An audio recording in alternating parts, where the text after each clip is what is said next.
ევროკავშირთან დაკავშირებული მითების გავრცელება რუსული პროპაგანდის კარგად გამოცდილი ხერხია. ვეცდებით გავაქარწყოთ ყველა ის მითი, რის დამტკიცებასაც ევროკავშირის მიმართ მტრულად განწყობილი ძალები ცდილობენ. სიუჟეტის თემა: ქართული ღირებულებები უდრის ევროპულ ღირებულებებს. მითი: ევროპული ღირებულებები ქართულ ტრადიციებთან და ცხოვრების წესთან შეუთავსებელია. ევროპული ღირებულებები არის ის ღირებულებები, რომელიც არის ქრისტიანობაზე დამყარებული. ქართული ღირებულება შეუძლებელია ევროპულ ღირებულებასთან იყოს აცდენილი, რადგან ჩვენ ევროპა და ევროპული ცნობიერება ქონდა ჯერ კიდევ მეოთხე საუკუნიდან. როდესაც ჩვენ ვამბობთ, რომ ევროპული ღირებულება შეუთავსებელია, აქ რა იგულისხმება? რა არის შეუთავსებელი? სამართლიანობა? რა თქმა უნდა არა. თანასწორობა? რა თქმა უნდა არა. თავისუფლება ადამიანის? აი აქ არის რაზეც ესენი აპელირებენ, რომ ადამიანი ესეთი თავისუფალი არ უნდა იყოს, რომ მას ეკუთვნოდეს საკუთარი ცხოვრება. მაგრამ ეს შეთავსებადია. და რატომ? აი მაგალითად ღმერთმა უთხრა ადამიანს, ამასო ნუ შეჭამო, თორე სიკვდილით მოკვდებიო. მაგრამ არა უგზალია შეხება. ანუ არ მოუკვეთია არც ხელი, არც ფეხი, მისაწვდომი იყო ის ადამიანისთვის. ის ხილი, რომელიც ესე ხილად არის, სინამდვილეში სხვას ნიშნავს, მაგრამ მისაწვდომი იყო და როდესაც ხელი გაიწოდა ევამ, ამასაც ხედავდა ღმერთი. მაგრამ არაფერი არ გაუკეთებია ღმერთს, ეს მისი ნება იყო. ევროპაც ამას გეუბნება. ევროპა გეუბნება, რომ ადამიანებს აცადეთ ცხოვრება და იმან თვითონ გადაწყვიტოს. მაგრამ ჩვენ შეჩვეული ვართ ისეთ ცხოვრებას, რომ სადაც მეფე გიწყვიტავს. შენ როგორ უნდა იცხოვრო? სხვა გიწყვიტავს, როგორ უნდა იცხოვრო? ქართველებს უფრო მეტი საერთო წესჩვეულებებში უფრო მეტი საერთო გვაქვს მაგალითად ირლანდიელებთან და შოტლანდიელებთან, ვიდრე კავკასიის გადაღმა ლეკებთან. გარდა ამისა, ცხოვრების წესი აყალიბებს, ჩვევა აყალიბებს და მე რომ მკითხოთ, ერთ-ერთი მთავარი შემადგენელი ნაწილი რა არის? ეს არის ღვინო, ალკოჰოლი. ჩვენგან 100 კილომეტრში ალკოჰოლს არ სვამენ, ახლა ვიღაცებმა დაათვალეს, რომ როგორ არა ჩინეთში უფრო მეტი ხალხი, ჩინელები ჩვენზე მეტი არიან და დალევენ, მაგრამ მათი ტრადიცია არ არის ალკოჰოლი. გადმოიღეს ევროპელებისგან. ევროპელებში გულისხმობ პირველ რიგში ქართველებს. ჩვენგან გადაიღეს. ჩვენგან 80 კილომეტრში ღვინო არ იწურება. არ იწურებოდა, ახლა ყველაფერი კეთდება. ხოლო ჩვენგან დასავლეთით 1000-ობით კილომეტრი და ამ 1000-ობით კილომეტრში შუაში კიდე დიდი ატლანტის ოკეანე არის, ღვინოს სვამენ. აი ეს არის, ანუ რელიგია, კვების კულტურა, რისგან შედგება საბოლოო ჯამში ახლა ჩვეულებები. ჩვეულებები არის ყოველდღიურობა და პლუს სიმბოლიზმი, მონათვლა, ჯვრისწერა, ჯვარი ყველას და აქაურობას გაპატიოსნება, ერთნაირი გვაქვს. არაფერი საპირისპირო და ერთმანეთის გამომრიცხავი ჩვენ არა. ქართული ცხოვრების წესი დამყარებულია ინდივიდუალიზმზე. საქართველოში მეფეს შენობით ელაპარაკებოდნენ. მეფეს გლეხები ელაპარაკებოდნენ შენობით. ხო? და ინდივიდუალიზმზე არის დამყარებული ასევე ევროპელობა და თანამედროვე ევროპა. ორი ღირებულება არსებობს, აღმოსავლეთის და დასავლეთის. სხვა ღირებულება არ არის. ევროპა ეს არ არის ტერიტორიული ცნება, ეს არის ევროპული ცნობიერებაში შედის ამერიკაც, რომელიც ევროპა არ არის ტერიტორიი და კანადა და მთელი ცივილიზირებული სამყარო. ამიტომ არსებობს აღმოსავლური ცივილიზაცია და არსებობს დასავლური ცივილიზაცია. და როგორ შეიძლება დასავლური ცივილიზაცია, ევროპული ცივილიზაცია ჩვენთვის მიუღებელი იყოს, როცა ის არის ქრისტიანობაზე დამყარებული. აი მაგალითად რუსული კომუნისტური ცნობიერება რა მოგწონდა? ეს უნდათ? ათეიზმი უნდათ? მითი. ევროკავშირში გაწევრიანება მართლმადიდებლობას დაგვაკარგვინებს. ერთი მაგალითი დამისახელეთ, როცა ევროპელებისგან შეგვექმნა ჩვენ რელიგიაზე პრობლემა. ჩვენ პრობლემა რელიგიასთან დაკავშირებით. ჩვენ რწმენას ებრძოდნენ როგორც სხვა რელიგიის წარმომადგენლები, ასევე ჩვენი ერთმორწმუნე ძვირფასი რუსეთი, რომელმაც გააუქმა ქართული ავტოკეფალური ეკლესია. რამე ხო არ მეშლება. ახლა მითხარით ერთი ექსპანსია, ერთი დაპყრობა, ერთი შემოჭრა, ერთი აგრესია ევროპელებისგან საქართველოს წინააღმდეგ. ეს ისე მათ გასაგონად, ვინც საქართველოს ისტორია იცის მარტო ბაშიაჩუკით, მამლუქით და სტალინის მიერ დაწერილი ესა რა ქვია სცენარი გიორგი სააკაძისა. ფანტასტიკური თემატიკაა ხო ესა, მაგრამ სამივე არის, ახლა რა ვიცი, ჩვენი უბედურობის და უიღბლობის დროზე არის საუბარი და შთაბეჭდილება რჩებათ ჩვენს მოქალაქეებს, რომ ეს საბჭოთა კავშირის თემატიკა იყო, ჯერ რუსეთის იმპერიის და მერე საბჭოთა კავშირის, რომ აი რუსები რო არ მოსულიყვნენ, ქართველები აღარ იარსებებდნენ. არსად არ ყოფილა ისეთი მძაფრი რელიგიური ომები, როგორიც იყო ევროპაში. ძალიან მძაფრად იყო და ხოცავდნენ ერთმანეთს. ზუსტად ამ რელიგიურმა ომებმა გაანადგურა ევროპა თავის დროზე და ამ რელიგიური ომებით დაღლილებმა მოიგონეს ზუსტად ეს დემოკრატია, რომ რელიგიის გამო ერთმანეთს არ ვეომოთ და ევროპაში ყველა რელიგია თავისუფალი გახადეს. და ეს არის თანაცხოვრების საუკეთესო წესი, რომ შენი რელიგია იყოს შენი და არა სხვისთვის თავს მოსახვევი. ამიტომ მართლმადიდებლობა ყველაზე უკეთ იარსებებს დემოკრატიულ სივრცეში. ჩვენ ვიცხოვრეთ ათეისტურ სახელმწიფოში, სადაც 70 წელიწადი აკრძალული იყო პირჯვარის გადაწერა. და რაც შეეხება ცოდნას, ქრისტეს რჯულის, იგივე სახარების, მე რატომღაც გონია და დარწმუნებული ვარ ამაში, რომ ქართველებმა გაცილებთ უფრო ნაკლებად ვიცით სახარება, ვიდრე ევროპელებმა. იქ სკოლებში მაინც ასწავლიან. იქ კათოლიკური სკოლები არის, სასულიერო აკადემიები არის. ჩვენ რამდენი გვაქვს ასეთი? იკითხონ რუსეთში როგორი არის ქრისტიანობასთან, რამდენი რუსი დადის ეკლესიებში კვირაობით? 6%. გამოკითხულია. ამერიკაში 56%-ია კვირაობით ეკლესიაში. აი მთელ შტატებს გაივლით და კვირას ძეხოლცილს ვერ ნახავთ ქუჩაში. იმიტომ ეკლესიებში არის. მართლმადიდებლობას ყოველთვის ახშობდნენ არა სიტყვით, არამედ ტყვიით. აი კომუნისტებმა ჩაახშვეს მართლმადიდებლობა საქართველოში და საბჭოთა სივრცეში მოკლეს ყველა მღვდლები, აი ამბროსი, კირიონი, ნაზარი, ყველა დახვრიტეს, ვინც კი სიტყვას ამბობდა და ისეთი ზიანი მართლმადიდებლობისთვის არასოდეს მიუყენებია ევროპას, რა ზიანიც აქვს რუსებს მართლმადიდებლობისთვის მიყენებული.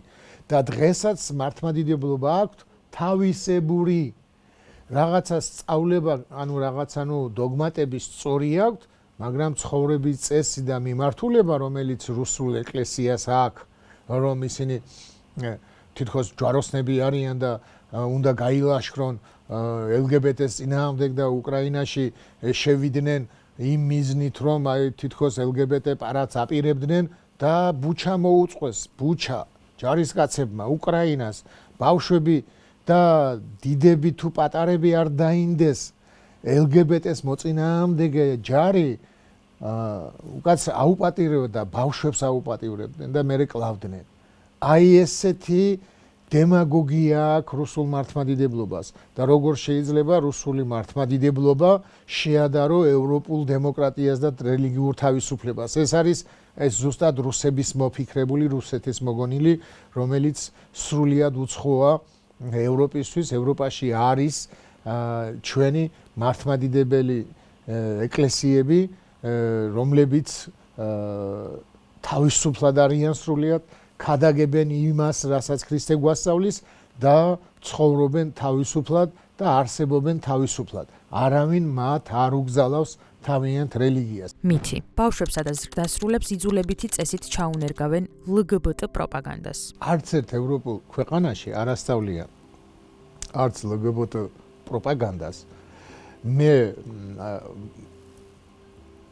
ვიცი მონათხრობით, რომ ეს მხოლოდ იმ საზღვრებშია, რომ იქ ასწავლიან, რომ ამ ადამიანებს აქვთ თავიანთი უფლებები და შენ არ შეგიძლია ეს ადამიანი ქუჩაში ცემო, ან მას უწოდო ავამტყოფი და ასე შემდეგ. ამას ასწავლიან, რომ იმ ადამიანს აქვს თავისი უფლებები. ანუ ევროპაში იმას კი არ ასწავლიან, რომ შენ ეს გახდე. არა, იმას შენ ნუ დევნი. შენ ქუჩაში მას ქვის სროლას ნუ დაუწყებ. ეს ჩვეულებრივი ნორმალური წესია. აი მაგალითად ჩვენ ყოველთვის ტოლერანტული ერი ვიყავით.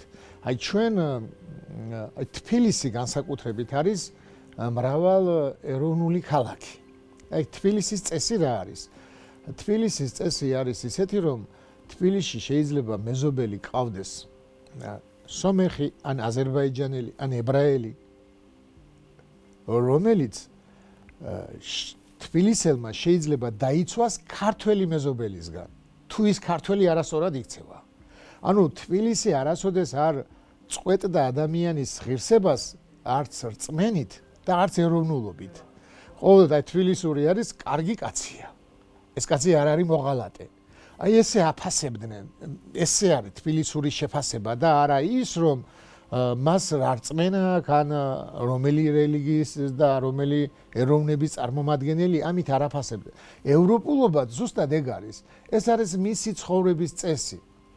მისი ცხოვრების წესი არის და შენ ამ ცხოვრების წესის გამო ის ადამიანი არ უნდა დევნო.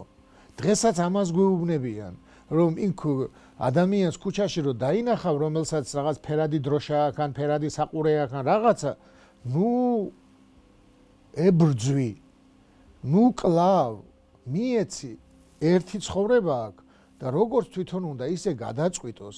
ანუ ჩვენ გავხდით ღმერთები, რომლებიც ადამიანს უწყვეტ ჯოჯოხეთში წავიდეს თუ სამოთხეში წავიდეს და რა თუ ადამიანს რაღაცას აუკრძალავ, ამით აცხონებ?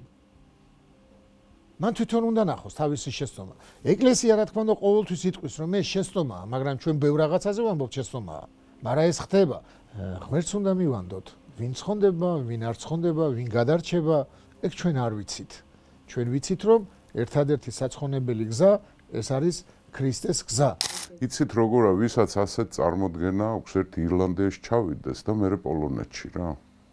და იქ პოლონელებს და ირლანდიელებს უთხრან, აი რომ ნახავენ შეკრებილს, უთხრან, რომ თქვენ გათხოვებას გიპირებენ და ცოცხალი თუ გამოასრებს. ან სიცილიაში ჩავიდნენ, იტალიაში ჩავიდნენ, პორტუგალიაში ჩავიდნენ. ჩავიდნენ. დაელაპარაკონ იმ ევროპელებს, რომ მართლა გათხოვებენ ბიჭებო? სიცილიაში პალერმოს ქუჩებში გაიარონ. ჭალებში ღირსეულმა ქართველებმა. დაელაპარაკონ, ბერძნებს დაელაპარაკონ. ბალკანელებს დაელაპარაკონ, ბულგარელებს, რუმინელებს, უნგრელებს, ჩეხებს. რა ვიცი, რაღაც არის, ბრიტანელებს. რომ ბიჭებო, თქვენ ცუდ დღეში ხართ, გათხოვებას გიპირებენ და აი ჩვენ უნდა გადაგარჩინოთ და საბოლოო ჯამში ძალიან მარტივი, მე რომ მკითხოთ პრიმიტიული შეკითხვა. თითქმის მილიონამდე ქართველი არის ნამყოფი ევროპაში. რამდენი ჩამოვიდა იქიდან გათხოვებული მამაკაცი? რამდენს დახვდნენ ქუჩაში და ძალით შეათრიეს მასში, რა ქვია, ეკლესიაში და ერთსქესიან ქორწინებას შეიღო. რამდენი გათხოვილი ქართველია ევროპაში? მითი. ევროკავშირი ოჯახურ ღირებულებებს ებრძვის. ძალიან დიდი შეურაცხყოფაა ევროპელებისთვის. ჩვენი ოჯახური ღირებულებები თითქოს ევროპულ ღირებულებებზე უფრო ღირებული იყოს. ეს არის ევროპელების შეურაცხყოფენ. ან რუსული ღირებულება, როგორ შეიძლება ღირებულება იყოს რუსული ოჯახების, ვისაც საბჭოთა კავშირში უცხოვრია, იცის მათი ოჯახი რას ნიშნავს და ევროპაში მაგალითად ოჯახები უფრო ერთგულები არიან ვიდრე ჩვენთან. ჩვენთან ჩუმად შეუძლია უღალატოს ქმარს, ეს დაშვებულია ცოლს რო უღალატოს და საყვარლები ყავდეს და ევროპაში ეს დაუშვებელია. ევროპაში ეს დაუშვებელია და ევროპაში ოჯახური ღირებულება უფრო წმინდაა ვიდრე ჩვენთან. მე არ ამგონია რომ ქართველებს მანდამეს დალაგებული ოჯახები გქონდეს რა. ქალების ხოცვაჟლე დაცოლების ცემა, მამაკაცების უპასუხისმგებლობა, ქართველმა კაცებმა, არა ყველამ ღმერთმა დაგვიფაროს, მაგრამ ერთმა ნაწილმა უარი თქვა მამობაზეც და ქმრობაზეც.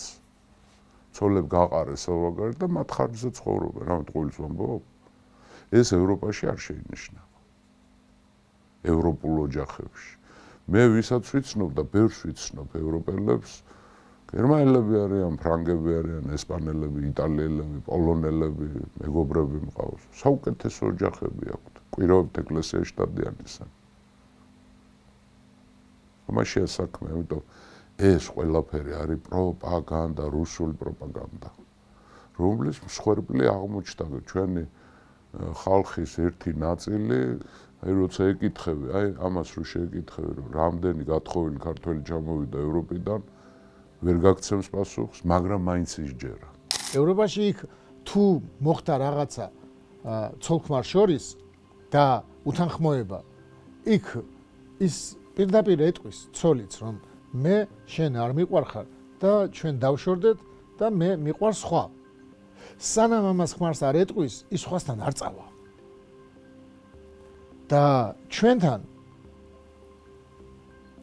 აბა რა ვიცი და კი პატიოსანი ოჯახები როგორ არ არის, მაგრამ უმეტესობა რაღაცა იქ დაშვებულია ის, რომ ქმრისთვის ყველაფერი შესაძლებელია. აი მაგალითად მე ხომ მღვდელი ვარ და ახსარებაში მეუბნებიან თავიანთ წარსულ ცხოვრებას და ყველა მამაკაცი თავისუფლად და ამაყად ამბობს ის, რომ ცოლისთვის უღალატია. თავისუფლად ამბობს ამას. ან მე რო შევეკითხები, რომ გიღალატია მეუღლისთვის, კი კაცო, რამდენჯერ ესე იტყვიან. მაგრამ როცა ქალს